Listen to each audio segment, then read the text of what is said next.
विज्ञान की कक्षा में एक बार फिर से स्वागत है। आज हम क्वेश्चन नंबर 11 से देखेंगे। तो क्वेश्चन नंबर 11 है, प्रकाश वायु से जो है 1.5 अपवर्तनांक की कांच की प्लेट में प्रवेश करता है, अर्थात वायु के सापेक्ष कांच का अपवर्तनांक दे रखा है 1.5 और दे रखा है आपका निर्वात में प्रकाश की चाल, यानी कि सी मान लेते हैं 3 × 10⁸ मीटर प्रति सेकेंड। हमें कांच में प्रकाश की चाल ज्ञात करनी है। कांच में प्रकाश की चाल हमें ज्ञात करनी है। तो हमारा जो है ANG हमें पता होना चाहिए क्या होता है। क्या होता है जी ANG? ANG हम जानते हैं, लिख लेंगे। तो ANG बराबर वायु या निर्वात में प्रकाश की चाल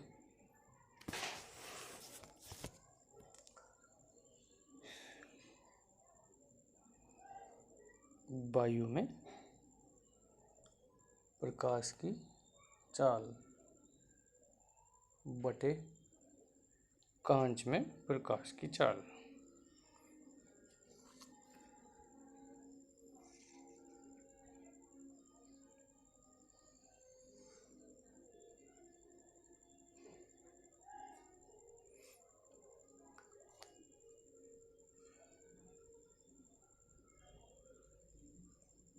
कांच में प्रकाश की चाल ये आपका दे रखा है। वायु में चाल दे रखी है 3 × 10⁸ और कांच में हमें प्रकाश की चाल ज्ञात करनी है। तो इसको ऐसे ही लिखा रहने देंगे।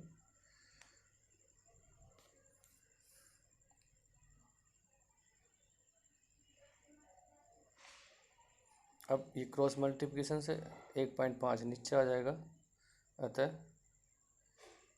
कांच में प्रकाश की चाल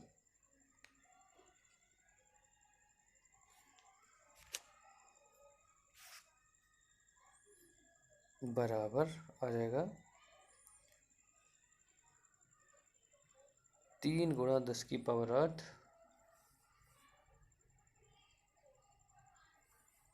बटे 1.5। अब इससे 2 बार कट जाएगा तो आ जाएगा आपका 2 × 10⁸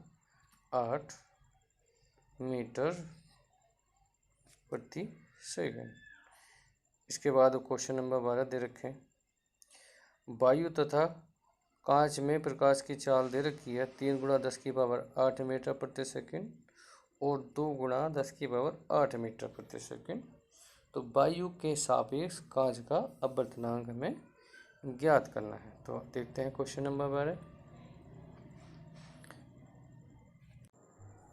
क्वेश्चन नंबर 12 इस प्रकार है, आपका अपवर्तनांक ज्ञात करना है, कि ANG ज्ञात करना है हमें, वो भी कांच का वायु के सापेक्ष। तो क्या होगा, सूत्र होगा वायु में प्रकाश की चाल,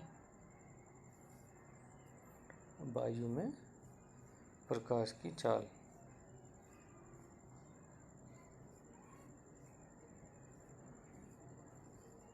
बटे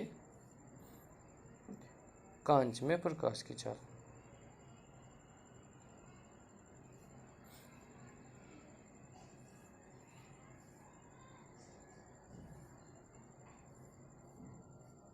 अब वायु में प्रकाश की चाल हमें पता ही है 3 × 10⁸ मीटर पर सेकंड और यह दे रखी है आपकी 2 × 10⁸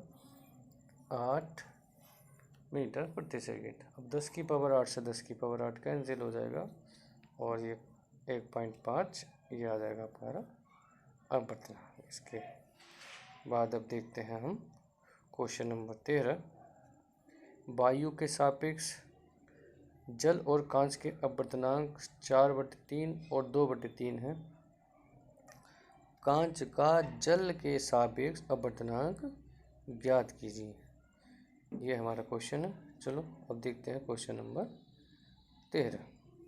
क्या क्या दे रखा है हमारा, वायु के सापेक्ष जल यानी कि ANW बराबर दे रखा 4/3 और ANG बराबर दे रखा 3/2। क्या ज्ञात करना है? कांच का जल के सापेक्ष यानी कि WNG ज्ञात करना है। ये हो गया जल के सापेक्ष कांच का अपवर्तनांक। तो इसका सूत्र देखते हैं क्या होएगा भाई। तो जो बाद में हो वो ऊपर आता है ANG/ANW। ठीक है, ये हो गया आपका जो किसके सापेक्ष? जल के सापेक्ष, यानी कि सापेक्ष का मतलब नीचे। तो इसकी वैल्यू रख देंगे 3/2 और ये आपकी 4/3। ये विषय जो है नीचे वाला ऊपर चला जाता है। 3/2 गुणा ये आपका हो जाएगा, ये ऊपर जाने पर 3/4। अब इसकी मल्टीपल कर देंगे तो ऊपर आ गया 9 और नीचे हो गया 8। तो ये हो गया आपका आंसर। ठीक है, क्वेश्चन नंबर 14 है, जल तथा कांच के अपवर्तनांक क्रमशः 1.35 तथा 1.5 दे रखे हैं।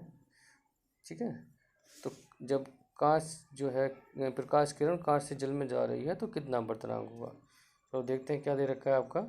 जल तथा कांच के अपवर्तनांक दे रखे हैं। जल तथा कांच के यानी कि ANW 1.35 दे रखा है और ANG बराबर 1.50 ये दे रखा है। क्या ज्ञात करना है? हमें ज्ञात करना है GNW, यानी कि ज्ञात करना है जब कांच के सापेक्ष जल का अपवर्तनांक। तो इसका सूत्र लिख लेंगे। अब क्या है, ऊपर आ जाएगा हमारा ANW और नीचे आ जाएगा ANG। अब इनकी वैल्यू रख लेंगे। अब इसकी वैल्यू है आपकी 1.35 और ANG की वैल्यू है आपकी 1.50। तो ये रख लेते हैं यहाँ पर दोनों की वैल्यू। अब इसकी वैल्यू हो गई हमारी ये 1.35/1.5 इक्वल टू, अब डिवाइड करेंगे तो लगभग आपका 9 बार ये 0.9 आ गया। इसका आंसर ये आ जाता है। नंबर 15 है, जिसमें वायु के सापेक्ष कांच का अपवर्तनांक तथा कांच के सापेक्ष हीरे के अपवर्तनांक दे रखे हैं और हमें वायु के सापेक्ष हीरे का अपवर्तनांक ज्ञात करना है। तो आपका दे रखा ANG और GND, डी से डायमंड 1.6 दे रखा है और 1.61 और हमें ज्ञात करना है वायु के सापेक्ष हीरे का अपवर्तनांक यानी कि AND ज्ञात करना है। तो हम जानते हैं इसका सूत्र GND बराबर क्या होगा, हम जानते हैं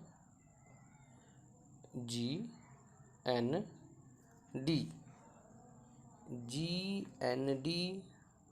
बराबर हो जाएगा AND/ANG। अब हमें निकालना है जो उसकी वैल्यू है ऊपर, यानी कि AND ऐसे लिख देंगे हम, AND ये हमें निकालना है और नीचे आएगा हमारा 1.5। अब इसकी से गुणा करेंगे तो आपका AND बराबर 1.61 गुणा 1.5। अब गुणा करने पर दोनों के आ जाएगा 2.41। तो यही आपका वायु के सापेक्ष हीरे का अपवर्तनांक हो जाएगा। अब 16वां सवाल देखते हैं, एक वस्तु 30 सेंटीमीटर फोकस दूरी वाले अवतल लेंस के फोकस पर स्थित है, प्रतिबिंब कहाँ बनेगा? अब अवतल लेंस दे रखा तो F बराबर आ जाएगा -30 और वस्तु भी फोकस पर रखी है तो U बराबर भी 30 हो गया माइनस के, और B की पोजीशन हमें निकालनी है, यानी कि प्रतिबिंब कहाँ बनेगा। तो सूत्र हमारे पास लेंस का होता है 1/F बराबर 1/B माइनस 1/E। तो अब इसकी जो है वैल्यू रख देंगे, ये -1/30 अभी की हमें निकालनी है और ये भी माइनस के। अब इसे ये जो 30 है ये तो हमारा प्लस हो जाएगा। अब इधर जाने पे हमारा जो है ये भी माइनस हो जाएगा हमारा 1/30 और ये भी 30। ठीक है, अब एलसीएम भी हमारा 30 हो गया। अब माइनस माइनस के दोनों, तो 1 और 1 माइनस के 1, या माइनस के 2 हो जाएंगे। तो b बराबर हो गया माइनस के 30/2, यानी कि 15 आ गया। तो प्रतिबिंब 15 सेंटीमीटर दूर बनेगा, और किधर बनेगा? वस्तु के ओर बनेगा, लेंस के सामने जिधर वस्तु रखी है। प्रतिबिंब जब माइनस में आ गया तो वस्तु की ओर ही बनेगा, अतः प्रतिबिंब इसे लिख देंगे किधर बनेगा? वस्तु की ओर, और 15 सेंटीमीटर दूरी पर बनेगा।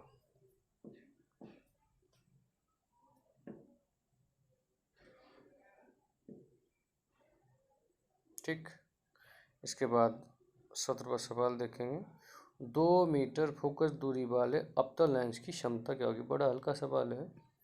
फोकस दूरी दे रखी है, यानी कि f बराबर दे रखा है 2 मीटर, तो f का मान हो जाएगा -2 मीटर में। निकालना है p, क्षमता को p से परिचय करते हैं। p बराबर होता है 1/f। ठीक है, तो ये अब इसमें तो 1/-2 और इसे काट लेंगे तो माइनस क्या आ जाएगा? 0.5 डायोप्टर। बहुत ही आसान क्वेश्चन था, ये आपका आंसर हो जाएगा। इसके बाद 18 क्वेश्चन है, इसे देख लेते हैं। कोई उत्तल लेंस है, तो बढ़िया सा, तो फोकस दूरी प्लस में होगी। किसी सुई का वास्तविक तथा उल्टा प्रतिबिंब 50 सेंटीमीटर दूरी पर बनाता है, तो ये बी का मान हो गया। ठीक है, और यह सुई उत्तल लेंस के सामने कहाँ रखी कि प्रतिबिंब उसी के साइज का बने, यानी कि m का मान 1 दे रखा है, तो u का मान 50 और m बराबर 1, क्योंकि प्रतिबिंब वही उतना ही साइज का बनता है। और हमें निकालना क्या है? क्षमता निकालनी है और साइज निकालना है। तो पहले हम देखते हैं, अब हमें u निकालना पड़ेगा पहले, अगर हमें साइज निकालना है तो। ठीक है, लेंस द्वारा यदि, अब देखते हैं कैसा प्रतिबिंब बनना है? वास्तविक प्रतिबिंब बनना है। जब लेंस में वास्तविक प्रतिबिंब बनता है तो m का मान, हम जो क्षमता है वो माइनस में लेंगे, तो हमारा m का मान जो हो जाएगा वो -1 हो जाएगा। ये हम ध्यान रखेंगे। तो हम m बराबर लिखेंगे, हमारा सूत्र होता है b/u लेंस के लिए, ये -1 रख दिया। b का मान हमारा, हमने तो इसकी क्रॉस मल्टीपल करे से कितना आ जाएगा? आपका b बराबर -u आ जाएगा। ठीक है, या u बराबर -b। तो हमें बस वस्तु कहाँ रखी है ये निकालना पड़ेगा। तो इस अवस्था में हमारा u का मान -50 आ जाएगा। अब इसे देख लेते हैं। b बराबर था हमारा -u, या हमारा u बराबर हो जाएगा -50 सेंटीमीटर।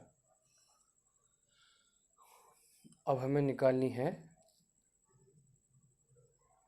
प्रतिबिंब का साइज।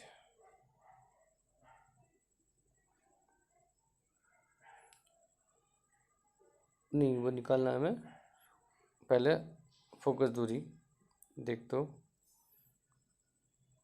क्योंकि हमें क्षमता निकालनी है तो फोकस दूरी हमें निकालनी पड़ेगी। तो यह इसकी वैल्यू रख देंगे।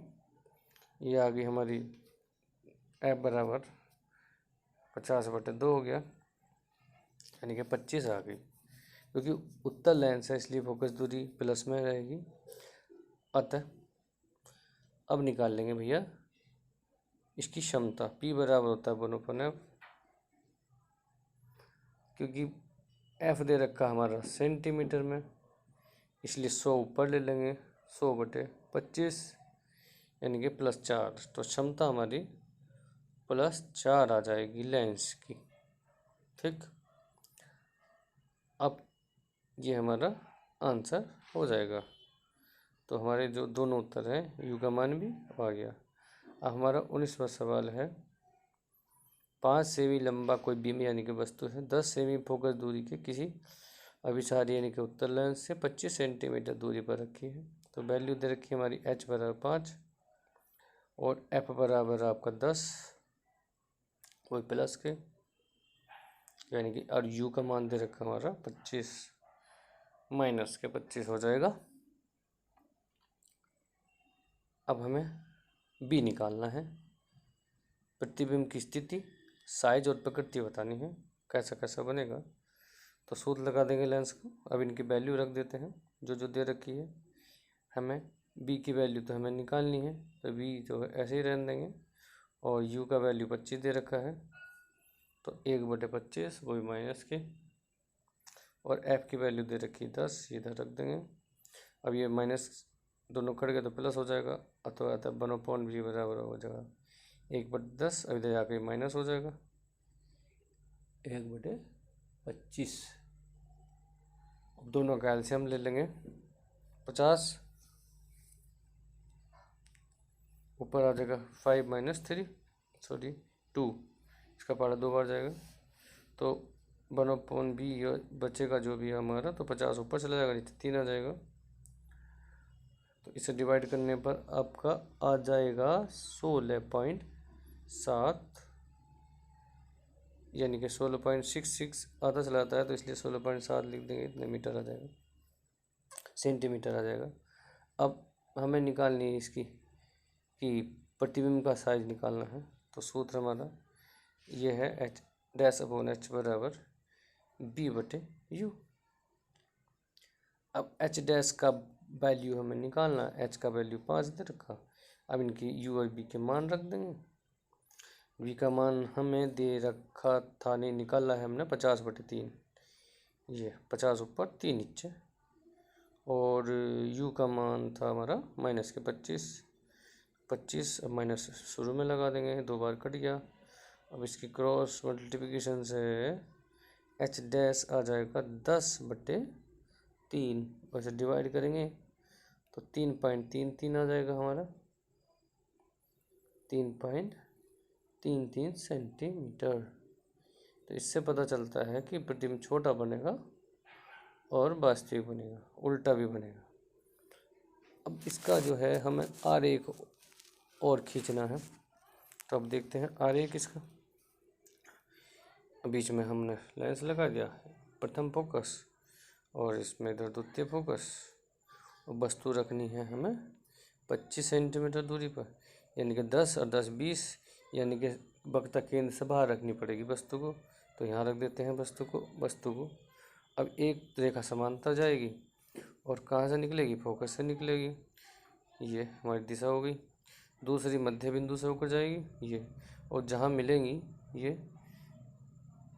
ये हमारा 16.7 होगा, यानी कि वक्ता केंद्र के हमारे अंदर ही मिलेंगे। अब ये ए बी और a'/b', और ये दूरी है आपकी 25, और इधर की हमारी बी है जो आई है 16.67। ये हमारा डायग्राम बन जाएगा, ये इसका जो है कंप्लीट हुआ।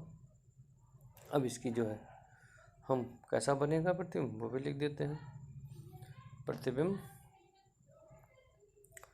हमारा है वास्तविक, क्योंकि लेंस के दाईं ओर बन रहा है, तो दाईं ओर बनने वाले सभी प्रतिबिंब वास्तविक होते हैं, वास्तविक और उल्टा बनेगा। ठीक, अब नेक्स्ट क्वेश्चन देखते हैं। 20वां क्वेश्चन वे भी इसी प्रकार का है। 15 सेंटीमीटर फोकस दूरी का अवतल लेंस दे रखा है और प्रतिबिंब 10 सेंटीमीटर दूरी पर बनता है, तो u का मान निकालना है। तो f बराबर हो गया हमारा 15, क्योंकि अवतल लेंस है, और v दे रखा है हमारा माइनस के 10, u हमें निकालना है। तो लेंस का सूत्र लगा देंगे, 1/f बराबर 1/b माइनस 1/u, और इसमें इसकी वैल्यू रख देंगे, ये f की वैल्यू रख देंगे माइनस के माइनस माइनस प्लस। अब इनका जो है लघुत्तम ले लेंगे 30 और ये आपका 3 + 2, तो इसलिए 1/u बराबर बच्चा आपका माइनस के 1/30, तो u बराबर आपका 30 आ गया, 30 सेंटीमीटर। तो वस्तु को कहाँ रखना पड़ेगा, 30 सेंटीमीटर दूर रखना पड़ेगा अवतल लेंस से, ठीक है। अतः वस्तु की लेंस से दूरी जो है 30 सेंटीमीटर हो जाएगी, ठीक। अब इसका भी हमें आरेख खींचना है। अब आरेख देखते हैं, देखो कैसे खींचेंगे आरेख, क्योंकि अवतल लेंस है। तो आरेख देख लेते हैं। एक अक्ष, मुख्य अक्ष खींच लेंगे पहले, ये हमारा मुख्य अक्ष हो गया। बीच में अवतल लेंस बना देंगे, दोनों तरफ फोकस ले लेंगे। ये F1 F2 इधर, दूसरी साइड F2, और वस्तु की दूरी लेनी है हमें जो हमारा आया है 30 सेंटीमीटर। और ये प्रकाश की किरण जाएगी क्योंकि ये ऊपर की ओर जाएगी, और ये हमारी दिशा हो गई, और फोकस पे आकर मिलती हुई प्रतीत होगी, तो यहाँ ये मिल जाएगा। अब दूसरी प्रकाश की किरण जो है इसके मध्य बिंदु से हो जाएगी, ये सीधी निकल जाएगी, और जहाँ एक दूसरे को काटेंगे यहाँ वस्तु का ये प्रतिबिंब बनेगा, सीधा ही बनेगा, और वस्तु से बहुत छोटा बनेगा। ये वस्तु A', B' हो गया प्रतिबिंब, और ये हो गया हमारी ए भी वस्तु हो गई। अब ये डिस्टेंस कितनी है, ये तो हमारी फोकस है, ठीक, 15, और ये दूरी है हमारी वस्तु की u, तो ये हमारी निकल गई है 30 सेंटीमीटर। ये लिखना चाहे लिख देंगे, ये दिशा हम खींच लेंगे, तो ये हमारा डायग्राम बन जाता है। नेक्स्ट वीडियो फिर होगी। ये हमारा पार्ट 2 था, इसके कुछ क्वेश्चन और शेष रह गए हैं जो हमारी आने वाली नेक्स्ट वीडियो में हम कवर करेंगे। धन्यवाद। चैनल को सब्सक्राइब